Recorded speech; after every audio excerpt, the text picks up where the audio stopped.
Estimados suscriptores de Visión Democracia TV, bienvenidos a una nueva emisión de análisis. Hoy converso con Edwin Luzardo, diputado de la Asamblea Nacional, miembro de la fracción 16 de julio y además presidente encargado del partido Alianza Bravo Pueblo. Edwin, gracias por aceptar la invitación de Visión Democracia TV.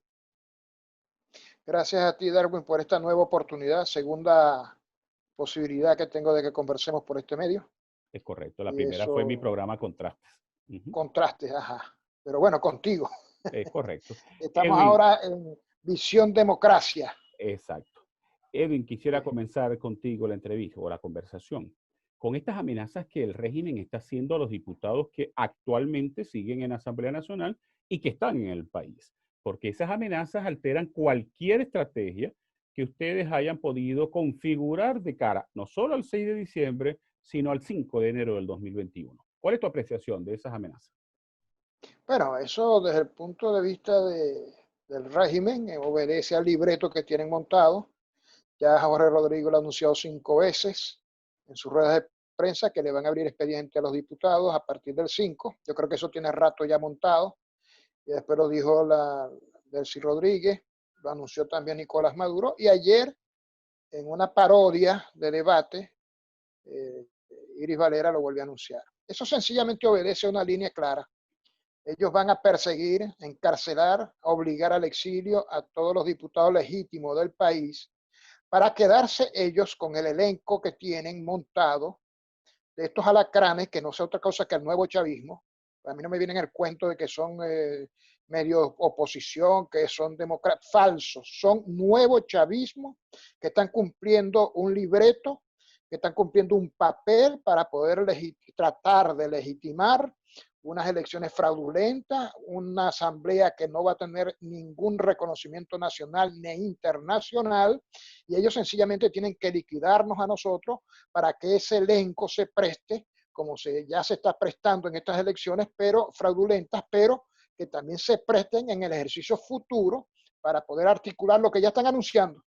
Leyes que son absolutamente draconianas, leyes que son absolutamente orientadas a consolidar lo que es la dictadura en Venezuela. De manera que estos señores sencillamente andan ya montando la liquidación de la legitimidad físicamente del factor legítimo como es la Asamblea Nacional, y colocar a estos señores como si aparentemente los únicos representantes de los factores de oposición, que todo el mundo sabe que es una farsa, que sencillamente son alacranes, que son ahora parte de esa tramoya montada por el régimen con ellos, pero que definitivamente cuando uno ve esos debates que son más risas y palmadas que temas a fondo, porque sencillamente ya están cumpliendo un libreto que les impusieron por las amenazas y por el dinero mal habido de lo que son reos estos ciudadanos que se hacen llamar oposición, que no es otra cosa que un factor del chavismo disfrazado para poder tratar de legitimarlo. Y por supuesto, concluir esa legitimación con la persecución, con la liquidación física de los factores democráticos que están representando legítimamente lo que es la Asamblea Nacional.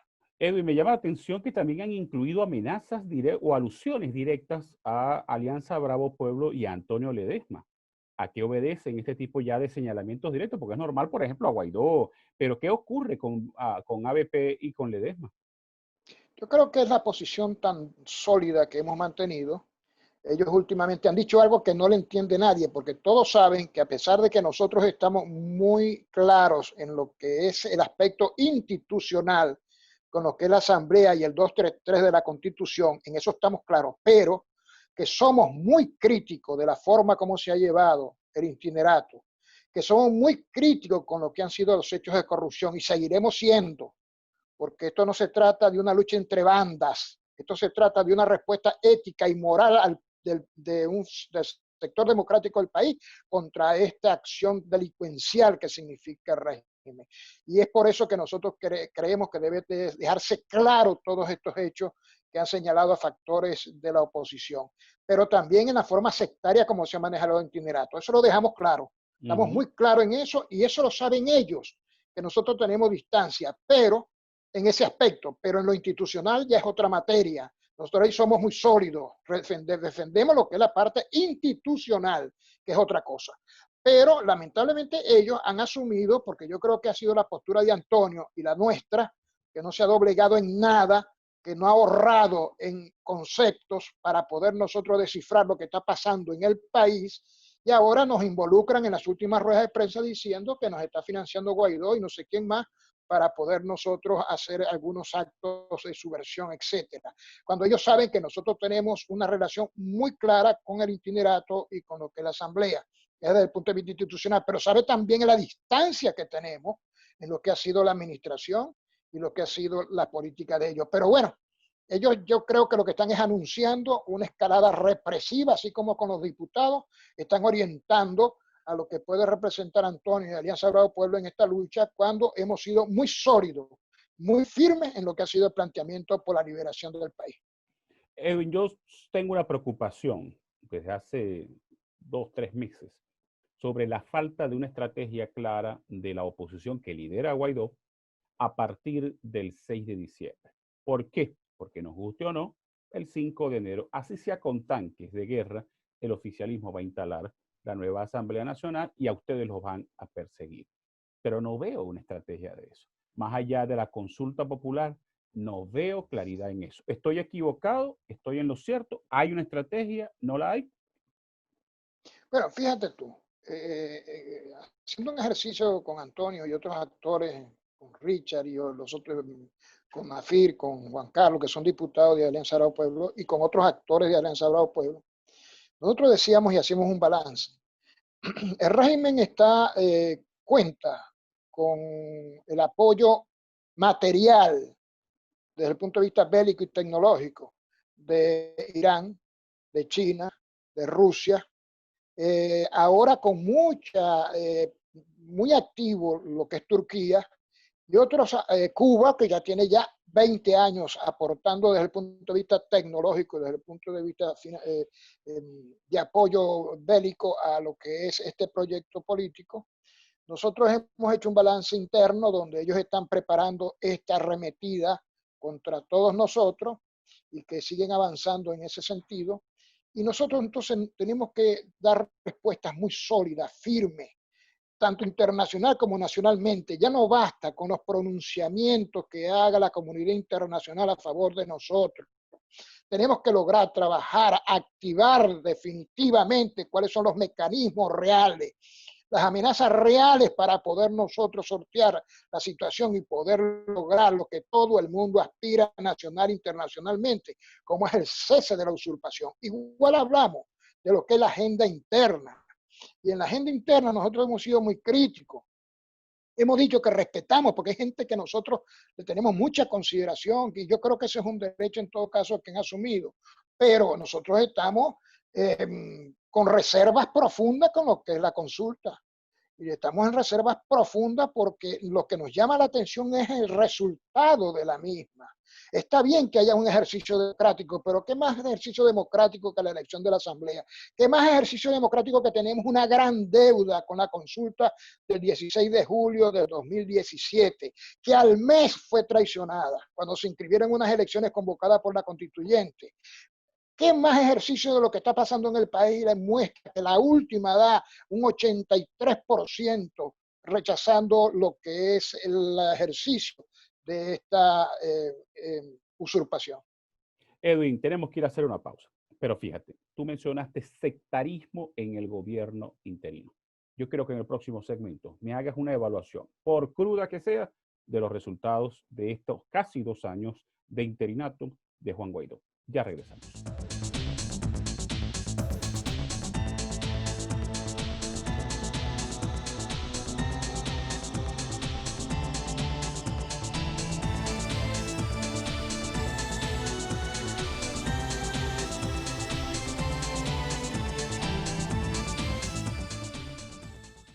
Edwin, en enero se cumplen 2 años del gobierno interino de Juan Guaidó. Comenzó con mucho entusiasmo, levantó mucha esperanza, recuperó la participación, pero resulta que hoy, en los estudios de opinión pública, su nivel de desaprobación, perdón, es muy elevado. ¿Cuál es tu evaluación del interinato de Juan Guaidó? Bueno, lo primero es que lamentablemente nosotros aprobamos, primero que fue impulsado por 4 factores la decisión de asumir el 233. Habían factores de la oposición que no querían que se asumiera el 233. Y hubo 4 factores que abrieron un debate. Yo fui testigo de sección, donde estaban involucrados PJ con la figura de Julio Borges, estaba involucrado Voluntad Popular con Leopoldo López, estaba Antonio Ledesma y María Corina Machado en ese debate, y se logró impulsar que se estableciera, que asumiera definitivamente la Asamblea el 233, y eso fue el 23 de enero del 2019. Pero de inmediato se estableció allí lo que es el Estatuto de la Transición, que es muy claro.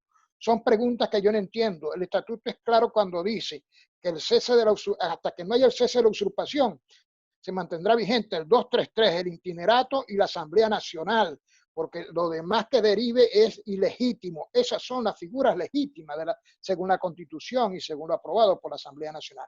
Pero aparte de ese estatuto, se planteó una agenda que después se modificó, que era cese de la usurpación, el proceso de transición y elecciones libres, y de allí surge entonces el Estatuto de la Transición.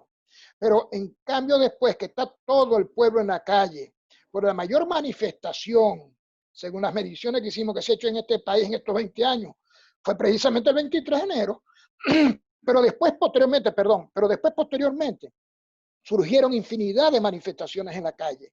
Ahora, ¿cómo tú la respuesta que le vas a dar a eso es en un diálogo en Barbados? ¿Cómo que la respuesta que le vas a dar a eso es un diálogo en Oslo? Cuando realmente lo que la gente estaba pidiendo es que se articulara con el apoyo que teníamos internacionalmente, con el apoyo que teníamos del pueblo venezolano, unas acciones más contundentes para poder lograr lo que todo el mundo aspira, el cese de la usurpación. Fíjate tú que la gran preocupación nuestra no es tan solo la consulta, que la respetamos, gente muy respetada, muy considerada por nosotros. Hay gente de mucho valor, pero lo que nos llama poderosamente la atención es que dónde está el trabajo, que el primer protagonista debe ser Guaidó, el segundo protagonista debe ser el canciller, el que hace el papel de canciller en este caso, como es Julio Borges, y también los embajadores. Pero ¿dónde está el trabajo para la R2P que lo pidió Guaidó? ¿Dónde está ese trabajo? ¿Dónde está el trabajo para poder activar el artículo 8 del TIAR? ¿Dónde está ese trabajo? ¿Qué se está haciendo? Entonces son mecanismos. ¿Por qué no se aprueba definitivamente en la Asamblea 187, numeral 11? Que si bien no es una aplicación inmediata, deja la posibilidad de esa cooperación internacional, no para invadir el país, porque aquí lo que se trata es de rescatar la soberanía nacional. Aquí tiene que ser bien claro ese concepto, es para rescatar la soberanía nacional en los 2 ámbitos. Uno, a nivel de la invasión que tenemos internacionalmente, pero también lo que es darle al pueblo la posibilidad de manifestarse en forma transparente y clara con lo que está pasando en el país. En esos 2 ámbitos no tenemos posibilidad, y esa es la recuperación que queremos, la recuperación de la soberanía nacional. Ahora, ¿dónde está ese trabajo? Porque la gran pregunta con relación a la consulta, yo se lo dije a unos diputados el día jueves. A mí me abordaron 5 diputados el día jueves, en la sesión del día jueves de la semana pasada, que me tocó intervenir, por cierto, en un punto y planteé ahí unas cosas relacionadas con el tema del 16 de julio, porque se habían mencionado. Pero ese día, unos diputados me abordaron y me preguntaron cuál era mi opinión. Yo le dije, mira, nosotros respetamos muchísima gente que está allí, que lo está haciendo de buena manera, que lo está haciendo con sinceridad, pero creemos que es una línea que a nosotros no nos convence. ¿Por qué? Porque el problema no va a ser de 2 al 12. Estamos seguros que puede haber una gran mayoría de venezolanos manifestándose con todas las dificultades y los problemas que va a crear el régimen. Pero el problema, la pregunta es lo que se va a preguntar todo el país y la comunidad internacional.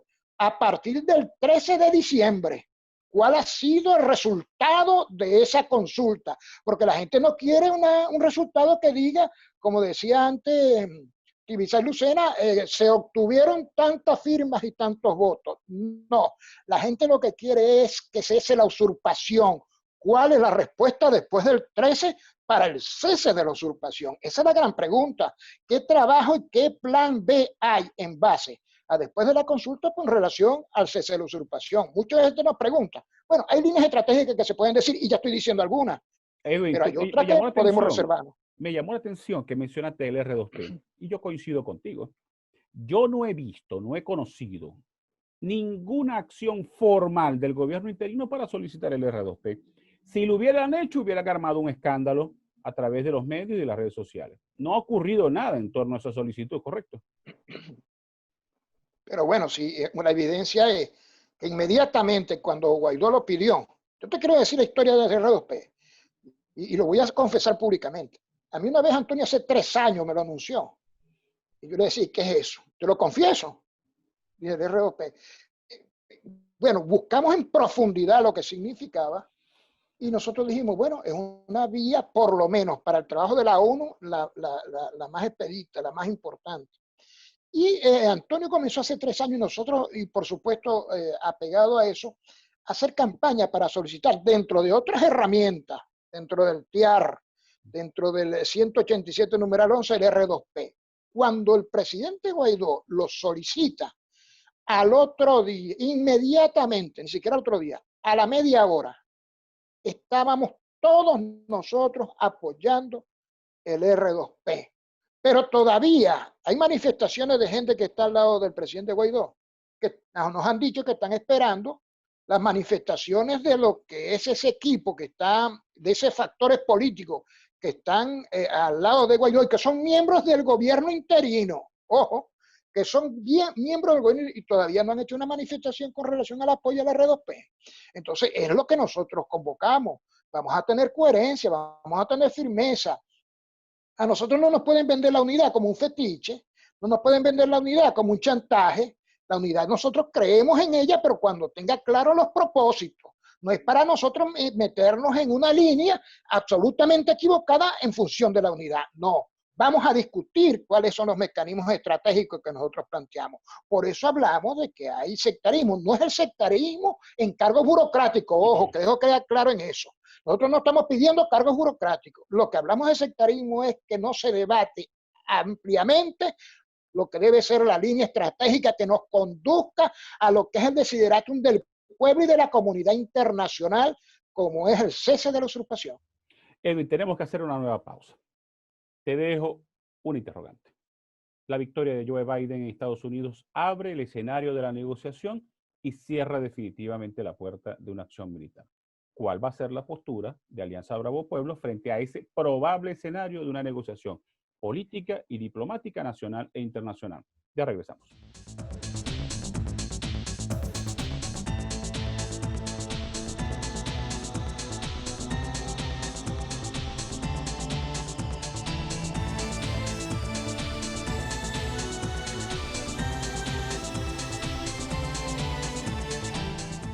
Edwin, la victoria de Joe Biden en Estados Unidos cierra la puerta a cualquier acción militar, que por cierto Trump nos engañó con eso, pero abre la puerta a la negociación política y diplomática a nivel internacional.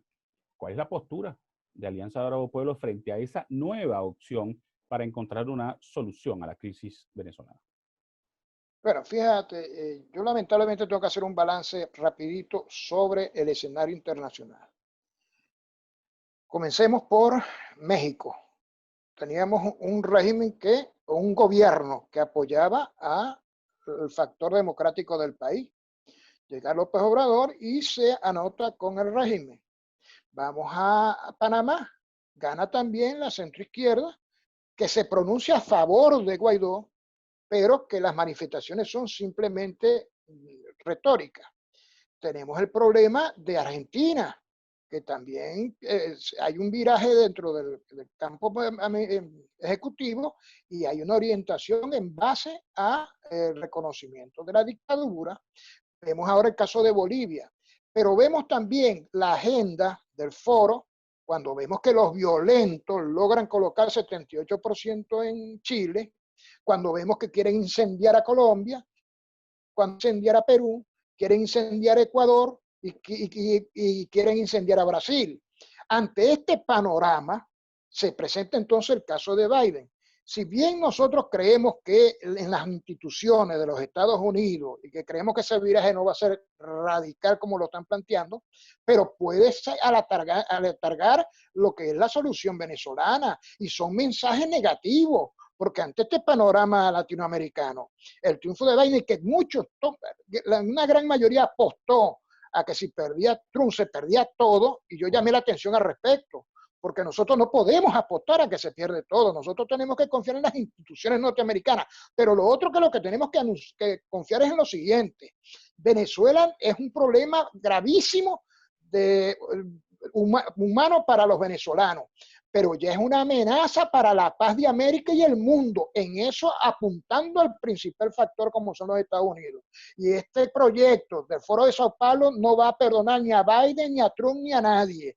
Va orientado bajo un proyecto bien claro de subversión contra las democracias en el mundo. Y eso tiene que tenerlo claro el pueblo norteamericano. Y nosotros creemos que ustedes saben, y tú lo sabes muy bien como analista, que los gobiernos estadounidenses no tienen orientación básicamente, primero, independiente absoluto, porque depende mucho de otras instituciones, pero también que la opinión pública norteamericana es clara con lo que está pasando en Venezuela, esté en el lado demócrata o esté en el lado republicano. Y es por eso que te quiero decir que dentro de los balances que podemos hacer es que Obama, por ejemplo, generó 6 guerras en el mundo. Y Trump hizo muchas acciones importantes, pero no generó ninguna. Y quiero decirte lo siguiente: el problema no es generar guerra, el problema es resolver la situación venezolana, que es una amenaza mundial, pero no es un problema de invasión, no es un problema de intervención, es un problema de rescate de soberanía, y quiero reivindicar este concepto. El problema venezolano es de rescate de la soberanía de los venezolanos y, por supuesto, evitar la ofensiva del Foro de Sao Paulo, la ofensiva de la subversión del narcotráfico, para que vaya a acabar con lo que es la paz de América y la paz del mundo. Nosotros convocamos a los norteamericanos, ya no quien gane las elecciones, sino que tengan claro que los objetivos que estamos planteando es precisamente para garantizar la democracia en Venezuela, en América, y la democracia en el mundo. Y eso parte por rescatar la democracia en Venezuela. Yo le decía mucho, y se lo comenté a Antonio muchísimas veces, es un error estar apostando todo a la situación norteamericana. Es un error de apostar todo, que si gana Trump se pierde todo, se gana todo, y si pierde Trump se pierde todo. Nosotros tenemos que ser sólidos. Lo que tiene que plantearse aquí es una estrategia sólida, un planteamiento sólido, lineal, firme, de nosotros la dirección política venezolana, porque ese es lo que va a orientar las acciones internacionales. Mientras a nivel internacional, como sucedió en el 2017, y lo pongo como ejemplo, cuando se estaban pronunciando 54 países en ese momento a favor de los factores democráticos del país, desconociendo la constituyente, desconociendo todo lo que derivara de ello, aquí hubo un sector político que al mes de aprobarse la consulta del 16 de julio de 2017, se estaban inscribiendo en unas elecciones convocadas por la constituyente. Esos son los contrastes que no acepta la gente, esos son los contrastes que no podemos presentarle al país ni presentárselo a la comunidad internacional. ABP Esos han sido entonces los grandes descarta errores. la negociación política y la vía electoral. Pero fíjate tú, hay algunos actores que hablan de negociaciones porque se dio en otras circunstancias, en Chile, lo ponen como ejemplo. Pero vamos a hablar claro, la naturaleza del régimen de Chile es absolutamente distinta a esta. Tú tienes que compararme la negociación esta con estos personajes, con el proyecto político soviético, con el cubano. Con esos son los proyectos que tú me tienes que decir que si son en verdad elencos para poder establecer una transición con ese tipo de proyectos políticos. No me venga con lo de Chile. Vamos a compararlo con estos regímenes totalitarios que tienen las características del venezolano, porque muchos que para excusarse dicen, bueno, pero es que en Chile hubo negociación y hubo una transición, sí, pero las características no eran las mismas. No eran las mismas que en Cuba. Cuba ya tiene 60 y tantos años allí, el régimen cubano, y en la Unión Soviética duraron 70 años y todavía hay acciones, vestigios y procedimientos que tienen que ver con lo que era ese proyecto político. Entonces, ¿con qué esta naturaleza, donde hay el narcotráfico comprometido, donde hay la subversión y el terrorismo internacional comprometido, donde hay un claro proyecto totalitario, me vas a decir que es un elenco para sentarse a dialogar con ellos? Ya lo han hecho infinidad de veces, se lo hemos alertado, han fracasado, y vas a insistir en un proceso de transición con este tipo de actores, por Dios. El pueblo está cansado de eso. La comunidad internacional está cansada de eso. Y quiero decirte que la comunidad internacional necesita mensajes, necesita señales importantes de nosotros y no precisamente son estas las que estamos dando. Bueno, Edwin, gracias por haber aceptado la invitación. Un programa bastante interesante. La situación del país es preocupante, pero además preocupa la falta de claridad en la estrategia de la oposición. Gracias, Edwin, por haber aceptado la invitación. Y a ustedes, gracias por haber estado en la sintonía. Nos vemos el próximo martes en otro programa Análisis.